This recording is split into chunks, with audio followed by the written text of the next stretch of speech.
Hi, I've been purchasing some books. I've not been filming book hauls, so I was going to film a book haul. Well, I am filming a book haul. This is going to be a book haul. But I've realised that I haven't filmed a book haul in 5 months, which is a very long time. So today's book haul is going to be all the books that I purchased during May, June and July. There are 29 books I'm going to be talking about today. There's 29 books that I've purchased in that time.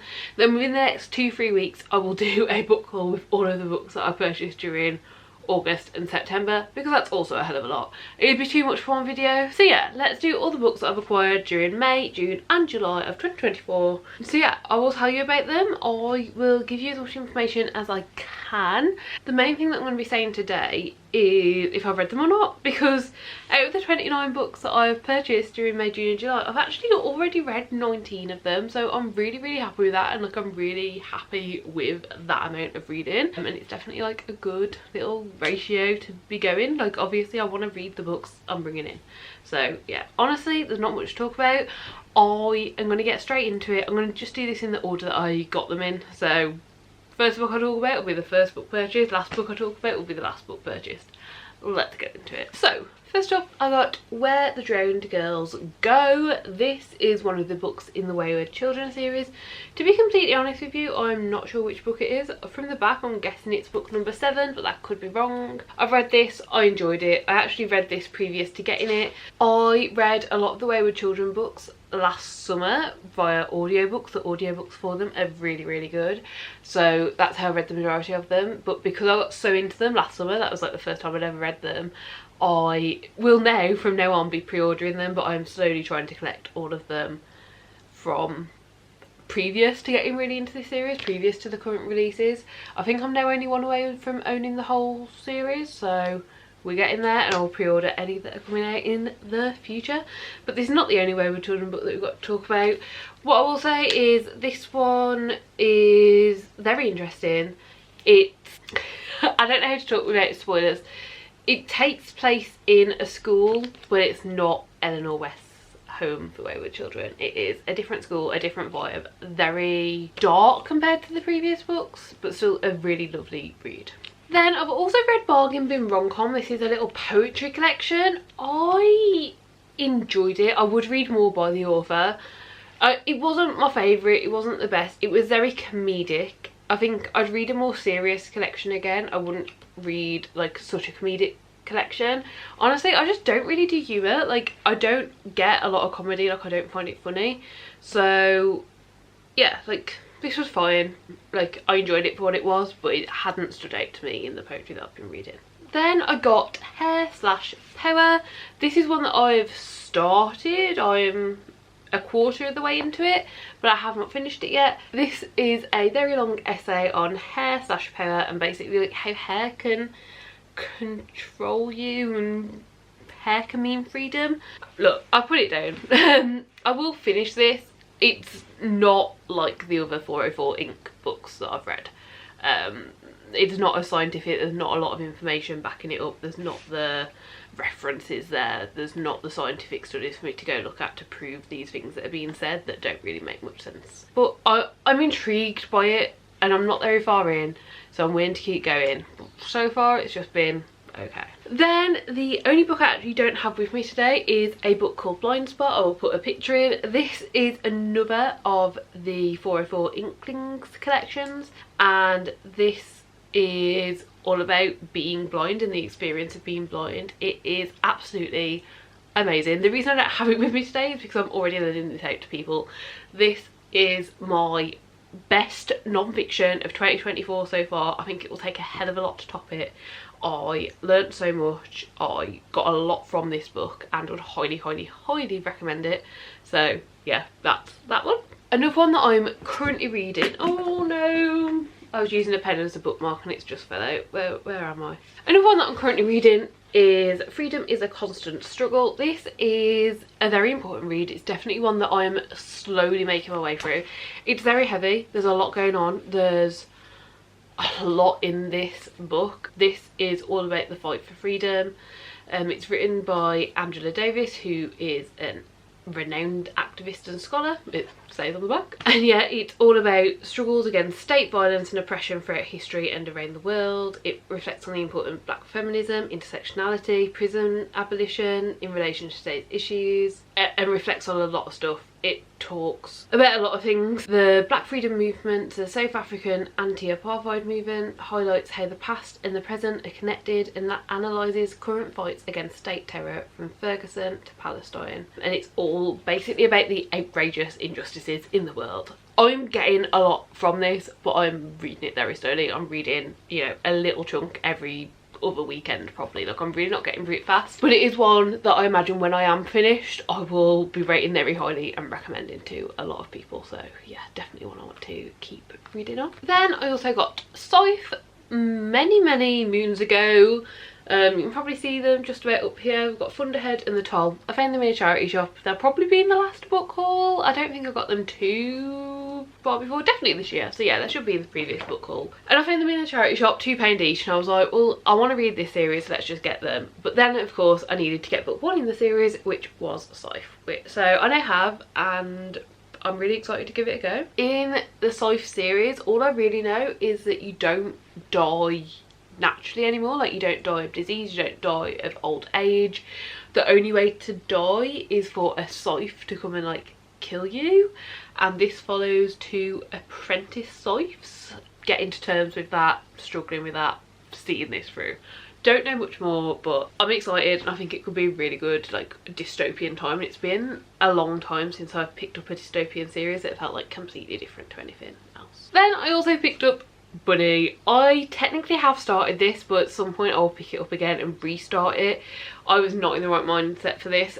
I only got 2 chapters in and I was so confused, and I think it's one that like I need to allocate time to reading just this and trying to understand it and like seeing it through this wacky weird time that's going on. Yeah, I mean, honestly I don't know how to describe Bunny. I don't even really know what it's about. Like, I've started reading it and I don't know what it's about. I guess if you want to read the synopsis, then there you go, you may pause and read, but I don't even know what the synopsis really tells you about anything going on. There's a group of girls who call themselves bunnies, are bunnies, aren't bunnies, I don't know. And then we've got another girl who we're following, Samantha, who dislikes the bunnies, but does she? But doesn't it? I do not know. I really do not know. I don't understand it.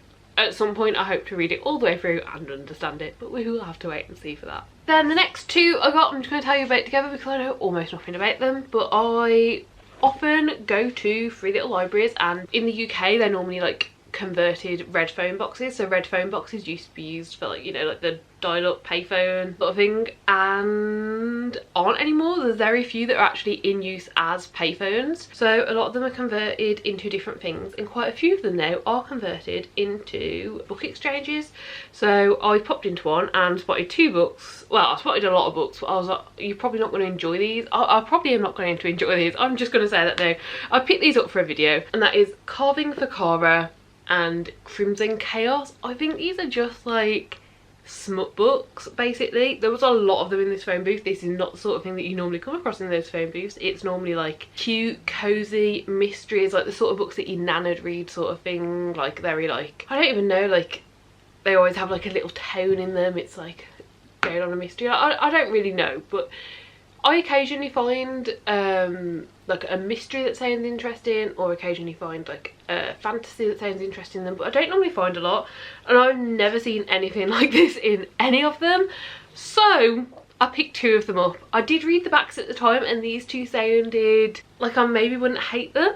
I'm going into this in the hopes that I won't hate them. I don't want to hate what I'm reading, but I just think they're going to be very different to anything I've ever read before, in the fact that they were free in this free little library that I pass every 2 or 3 weeks. So once I've read them, if I didn't like them, I can put them back and take something else out or whatever. Like, do you know what I mean? Like, it'll be cool, but those are those that, I don't know if I said the name, it's Carving for Cara and Crimson Chaos.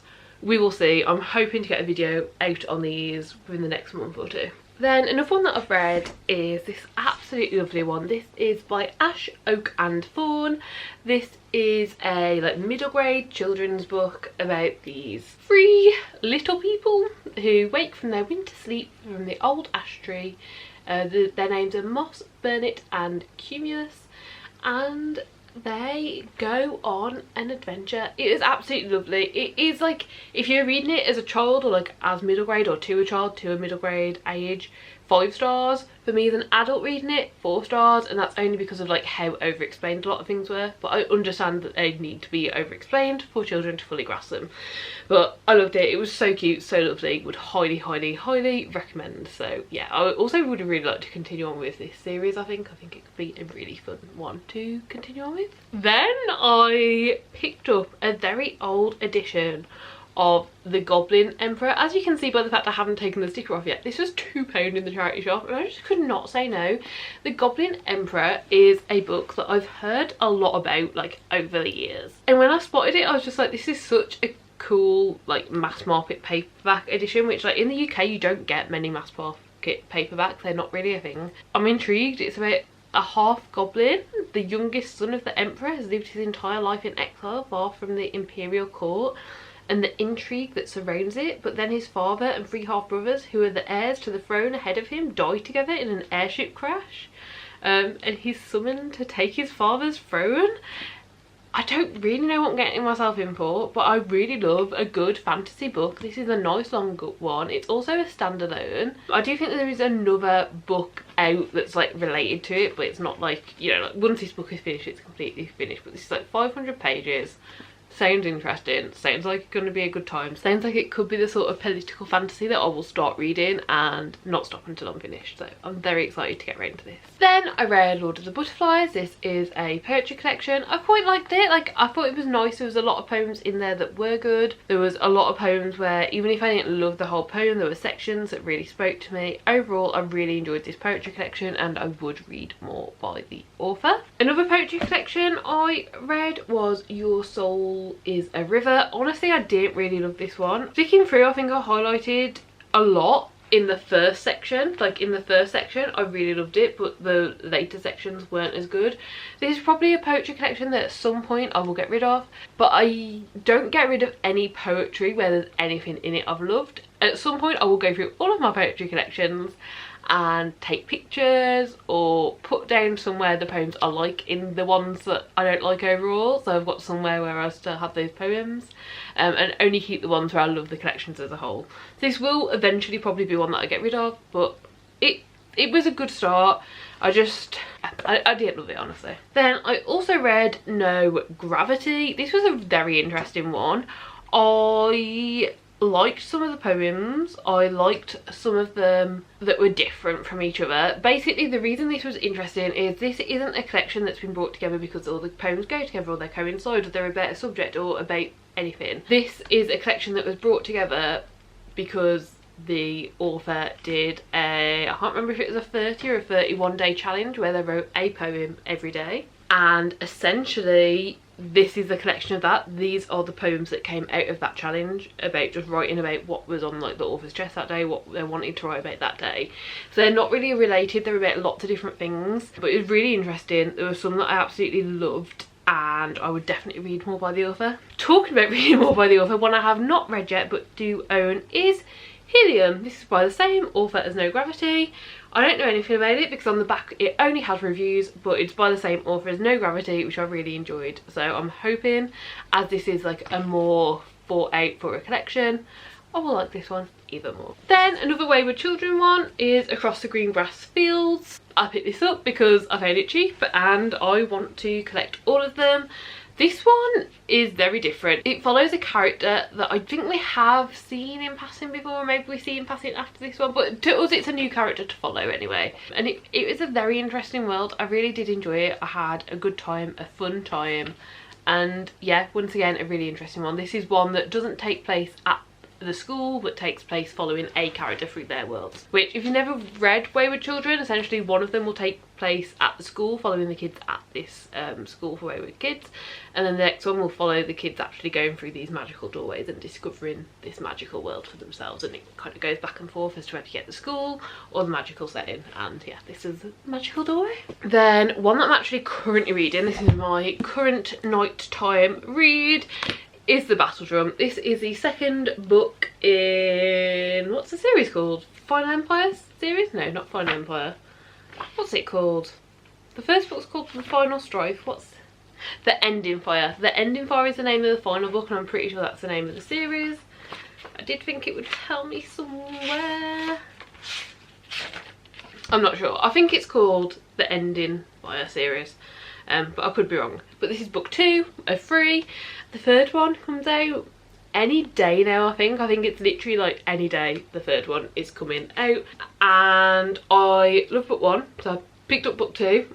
I'm almost halfway through. I'm enjoying it so far. Not quite as much as book 1, but book 1 also took me a while to get into before I was like absolutely hooked, and I feel myself getting there. Like I feel myself getting hooked. But we are following a lot of different people doing a lot of different things, and there's some storylines that I just want to see more of and want to stay in, and there's some storylines that I don't care about quite so much. But overall, I'm having a good time so far, and I still can see myself rating this highly and hopefully enjoying it enough to pick up the next one. Then I picked up Come Tumbling Down. This is another Wayward Children book that I found cheap, so I picked it up. This is one that takes place in a world, and this is following a character that we know from book 1, and that is all I will say because I do not want to give spoilers away. Then I eventually got my hands on a physical copy of Reign of Shadows and Endings. This is book 1 in the Legacy series by Melissa K. Rorich, which is currently looking like it's going to be my favourite series of this year. Technically I read this one, book 1, for the first time at the very end of last year, but I've been continuing on with this series and I'm loving it, loving it, loving it, loving it. So yeah, really happy that I eventually got myself a physical copy because I originally read this on the Kindle. I also got Lost in the Moment and Found. This is the 2023 release of the Wayward Children series, so this is the book before the most recent release. In this book we are back in the world and we are following a character. I will say this is a much darker, much deeper story. This one does come with trigger warnings at the front and an author's like content note to tell you about things going on in this, but it was good. It was good. It was much heavier than the others, but I absolutely loved the reading experience and I found the story in this to be amazing. So yeah, would still highly recommend, but look after yourself. Then I also picked up the second book in the Stag and Hollow Chronicles. This book is Queen of the Exiled. I have technically already read this one, again on Kindle, but I absolutely loved this series and I know I want to reread it before the third and final book comes out, so I'll pick myself a physical copy so when I reread it I can properly take notes, because there was so much more politicking in this one than there was in book 1 that I do feel like before the third one I will want to reread it and like actually like tab it up and make sure that I'm understanding the politics happening. This one also ended on such a cliffhanger that I'm just like, I'm not going to reread it until there is a date for the third one, but I can't wait to reread it and like see it all again. Then the reason I picked up the first Legacy book is because the second book in the Legacy series was coming out, and this is Storm of Secrets and Sorrow. So when this one came out I also picked this one up and I'm very, very excited. I have already read it and really enjoyed it. At some point I will read all of this series physically, probably once they are all out and I've read them all for the first time. That is what I did with the other series that I've read by Melissa K. Rorich. I have read them all many, many times and I'm now like deep annotating them. The other series by Melissa K. Rorich is my favourite series of last year, but currently also holds my favourite series of all time title, I think, as well. So I'm currently like deep annotating it, like every single thought, every single thing, like already knowing the story, like looking at foreshadowing, and I can't wait to do this at some point with this series as well.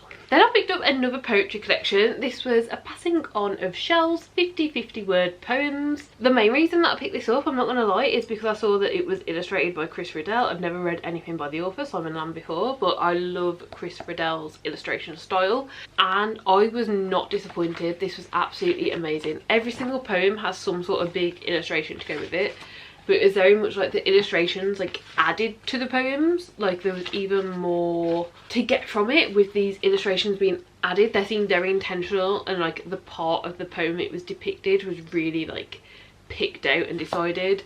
I absolutely love this. It was fun, it was silly. I think anyone of any age could read this and enjoy it, and yeah, I did. Then another one that I actually haven't read is A Ballad of Never After. I read the first book in this series earlier on this year. I think it's Once Upon a Broken Heart?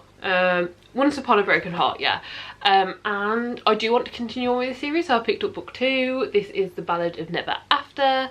I will pick this up basically as soon as I can, as soon as I can fit it in. I really enjoyed book 1 and I want to see where the story goes. And it's a complete series now, so it does mean once I finish book 2 I can get the 3rd book and complete the series. So yeah, hopefully I enjoy this one enough to want to do that, but based on the first book I am got no doubts that I will. Then the final book that I have not read is actually The Bone Shard Daughter.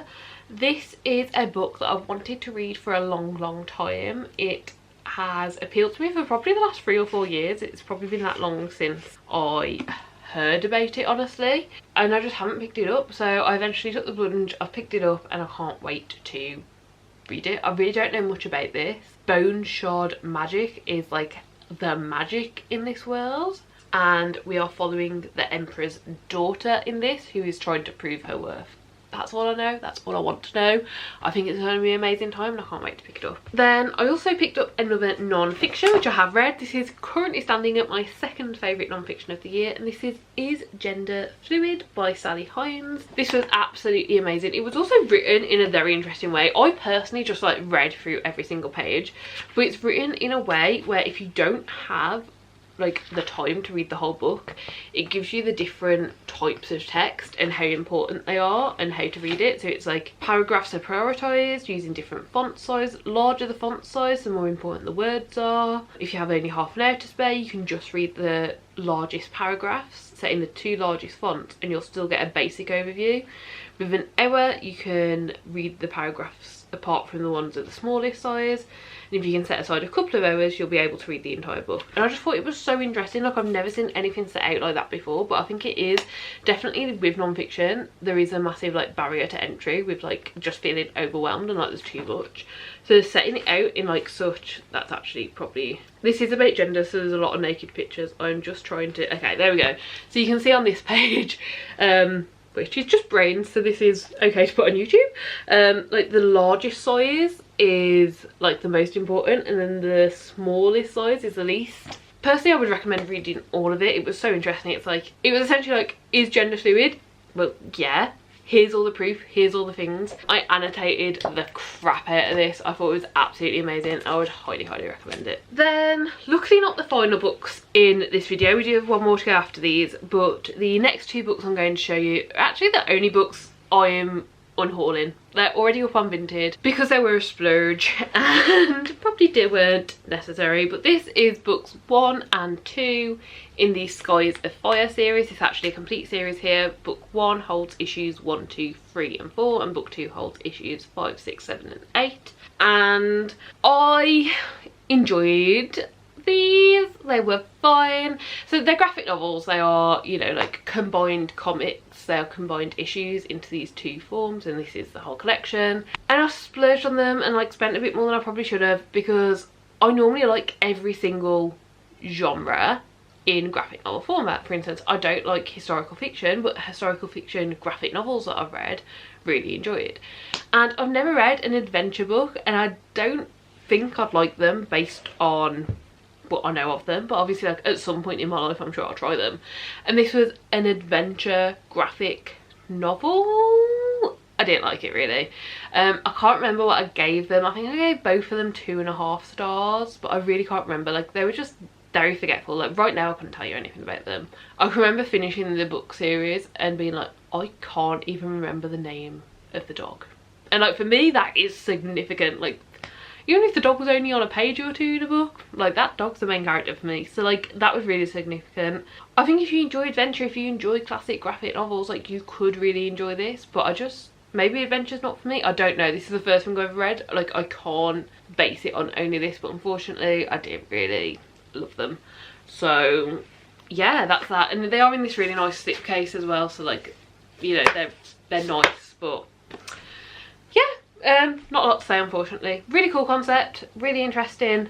Didn't love the execution. And then the very final book I have to talk about is Walking in the Woods. This is another non-fiction. I am trying to read more non-fiction. I do think I'm doing okay at that this year. I saw this on the Books Unbound podcast and was like, yeah, I need that. I got a lot from this. I definitely understand a lot more about Shinrin-yoku and, you know, about the art of being in nature and the art of literally like walking in the woods. If this is a subject you're interested in, I would recommend it.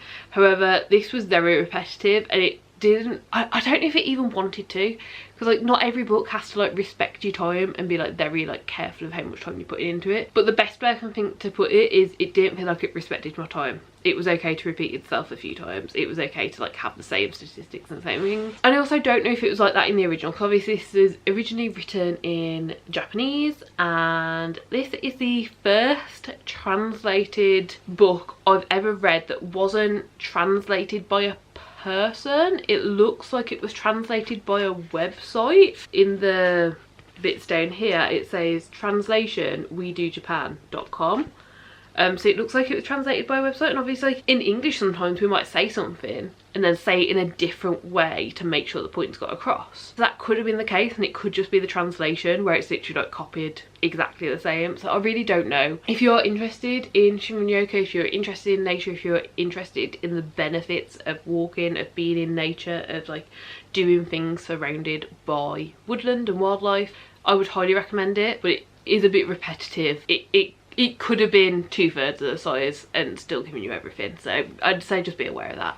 But yeah, that is that is everything. Those are the 29 books that I've purchased during May, June and July. That is my latest book haul. I will have another one coming to you very, very shortly, probably in the next 2 to 3 weeks. And I will try to get that out as quickly as possible. But I hope that you enjoyed this one. Obviously there's not many books left here that I haven't read, but if there are any that I have not read that you absolutely loved and would like me to push them up and prioritise them on my TBR, do leave them in the comments down below. But except for that, I hope you enjoyed the video. Please do give it a like if you liked it. Subscribe down below if you like to see more content like this, and hopefully I'll see you next time. Bye!